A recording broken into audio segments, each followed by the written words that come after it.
Do you know you can make £8 an hour?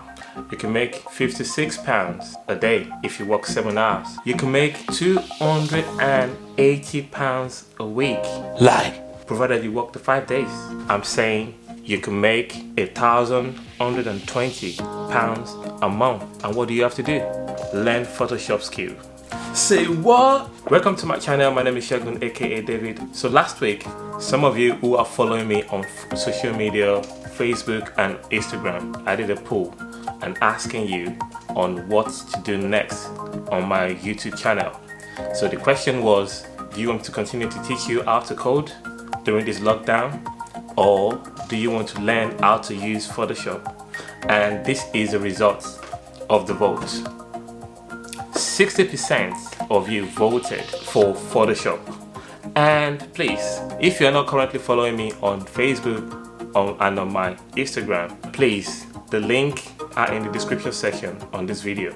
So you can click on the follow button on Instagram and hit the like button on Facebook so you don't miss out on any of my information. So how can you make £8 an hour? We are going to break this tutorial into series. So we're going to be learning a tool a day on Photoshop.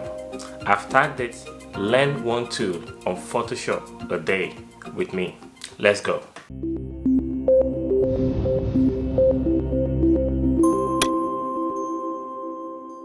I've thought about it, what's the best way to teach you so you can get the best out of this tutorial, and it's not to rush it in one video or two videos, but to do it in various parts so that you can master these tools. So we're not going to go through all the tools in Photoshop, we're just going to go through the tools that I use the most. Going on for Photoshop for the first time, you need to download it on your computer. So I'm on the Adobe website, which is www.adobe.com, and the next thing you want to do is look for Creative Cloud. If you scroll down under product, you can see you have Creative Cloud here. You click on Creative Cloud, then it brings you to Creative Cloud page. Let me take you straight to where I'm going. So you want to download a free trial. I wouldn't recommend buying or paying for anything yet. Try the software first before you pay for it. Try any software first before you pay for them. Never ever buy or pay for a software that you've not even tried before. So if they're selling the software to you, you should be able to try it for free, minimum 30 days to start with. So you click on try for free. For this course, we just need a free trial and we'll be okay. And you can click on the plan that you want. I use Creative Cloud all apps, so I can have access to any other Adobe product that I want to download or use or pay for during my the time that I'm with them. So that's how you can get Photoshop on their website. All right. Let's close that. So because I already have Photoshop paid version on my computer, we just open one. Photoshop, I'm using Mac, type Photoshop, and it will wait for it to load. That's the new Photoshop CC 2020. You can see the logo is got curvy right now, and I think Adobe is leaning towards, the design is leaning towards more like an Apple kind of branding with the curved edges. You can see the button is curvy. But you know what? I like the design, and it's very slicky and fast, and there's a lot of this bunch of new features in Photoshop now, more AI inclined. Some of the things that we used to do in the old version, where that is more painful, it takes a long process. The AI doing a lot of work for you now. So I mean, I think anyone learning Photoshop right now is quite the right time to learn and then, get to work. All right, I will show you around and then we'll kick-start the first two that we're going to be talking about. I'm not going to disclose it yet, but I'm just going to give you the fundamentals of Photoshop first. And what are the fundamentals of Photoshop that you need to understand before you start doing any work with Photoshop? You need to understand the environment that you're in. Because when you travel from one state to another state, you want to understand the type of food they sell there, where you can get the water. You get what I'm saying? So, all right, let's create new. We want to create new documents. All right, so You can see we have various types of templates. You can see the tabs there. So film and video, you have the size and the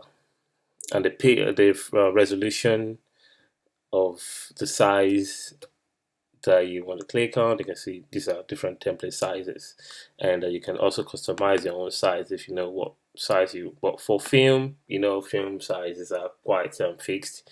So it depends on the type of camera that you are using. So mine, I use 1920 1080p design. I shoot in that frame size, and if when I'm designing my thumbnail, I use this particular template size. And let me show you here. This is where you can customize. If you're designing for something else, you can customize the weight and the height of the design. And when you're designing for computer, for web, or on the computer, we refer to, if your design is used digitally, then we use pixels. So our measurements are measured in pixels. But when you're designing for printing, it's usually in inches. And yeah, we're designing for the digital use, so we use pixel. So resolution here right now doesn't really mean anything right now, but it means a lot when it comes to designing for printing. You get me? It means a lot when you're trying to print for printing.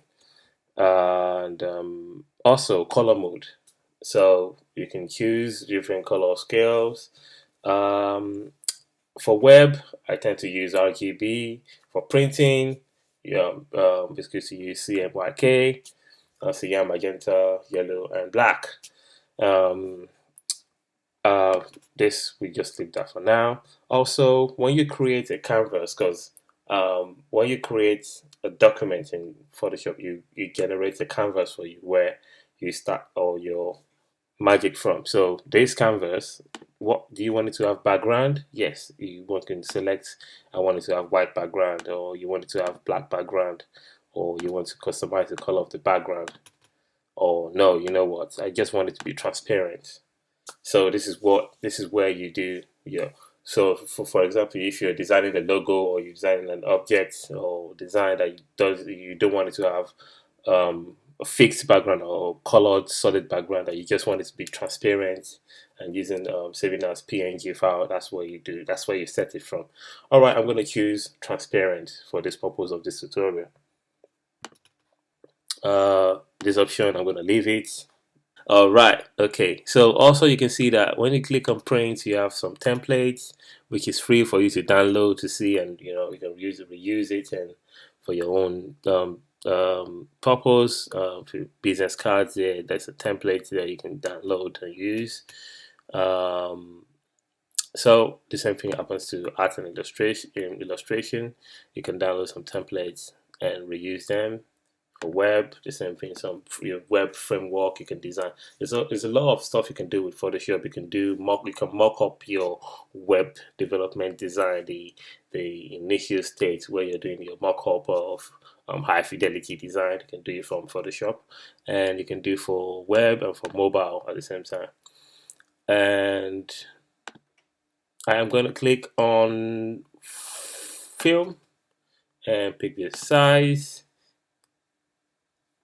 And don't forget, I like transparent background, and click on create. Voila! As you can see, it's quite fast. And the tools, let me make sure all tools are all here. I need to just make sure I click on reset graphics. That's it. Now I have all my tools, the basic default tools. All right, let's go through the palette, and I can see my canvas with the guided lines around it. All right, so on my left hand side on the screen, you have the toolbar. So the toolbar, this is where all the magic happens. This is the tools that we use when we are working in Photoshop. So you want to insert text, you want to work on images, you want to draw shapes, you want to do color adjustments, you want to do some blurring design, you want to crop image, you want to select image, You want to disable background color. You want to change the background color of an image. This is where it all happens from. This toolbox, this toolbar. And what we are going to be doing throughout this series is we're going to be learning a tool a day. You'll be surprised what one tool can do. And before we dive into the tool, I would like to tell you some fundamental principles of what happens anytime you're clicking around in Photoshop. So, all right.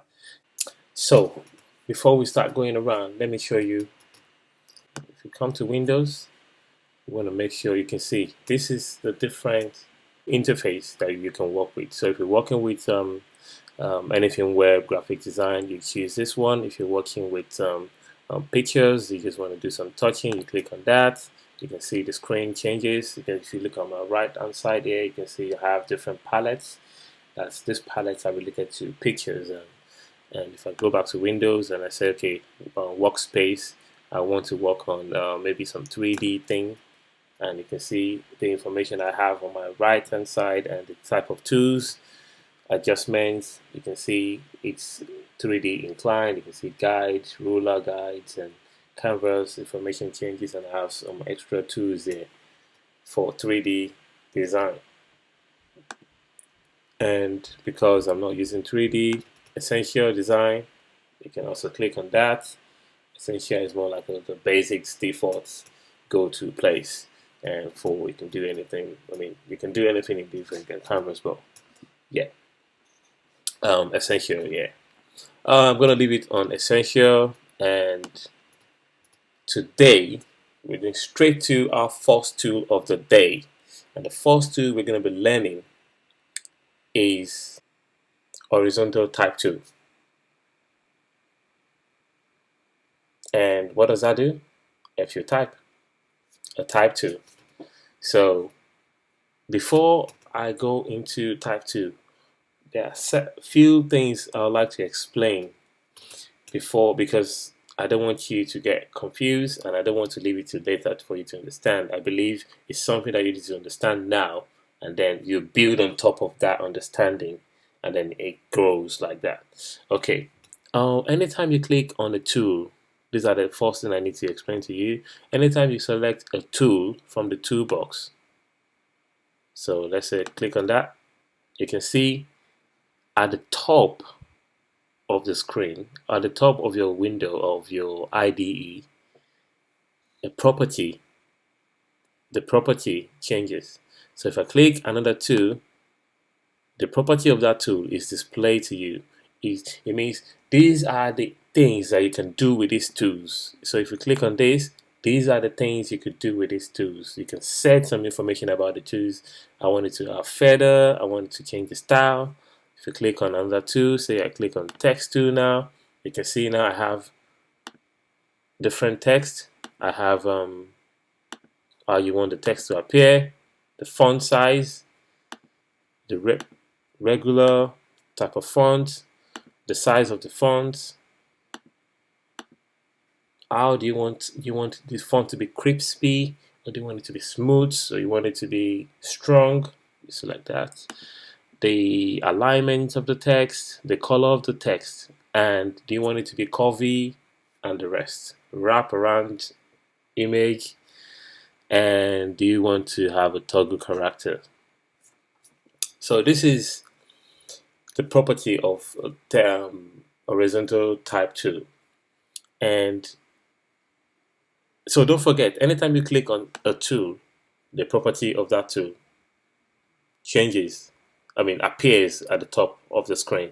So click a shape, the things that you can do with it appears at the top of the screen. So always remember that, always remember that. Okay, another thing I want you to remember is we have a palette called layers. So layers is the palette that handles all the image, all the objects that we want to use in our canvas. So if you're bringing in image from a file into your Photoshop to edit, and you're adding multiple images you want to compose together, or you're adding text to it, all that is arranged or inside managed by this layer palette. And just like you have layers of onion, the layer at the top to is visible first before the layer that follows it. So if you put two layers on the same spot on top of each other, the one at the top will be the one that people will see. It will be covering the one below it. So I'm going to explain this. Actually, let me show you how this works. So we're going to try and create a shape, and that shape is in something green. And we're going to create another shape. Let's create a circle shape. You can see that. Well, we change this color so you can see what I'm talking about. Now, you can see we have two layers, the eclipse and the round rectangle, round edge, rounded rectangle. Now, the concept of shape, the one at the top always cover the one below. So eclipse, if I move eclipse, select eclipse and move it on top of rounded rectangle, you can see it's on top of it. It's on top of it because is above it. And another beautiful thing about the layer is you can drag and drop layer. So I'm going to drag and move to the bottom. That's it. Layer concept. So sometimes people say, I can't see my object. I can't see it. Oh, guess what? It's because the layer above is covering your object, or is covering your text.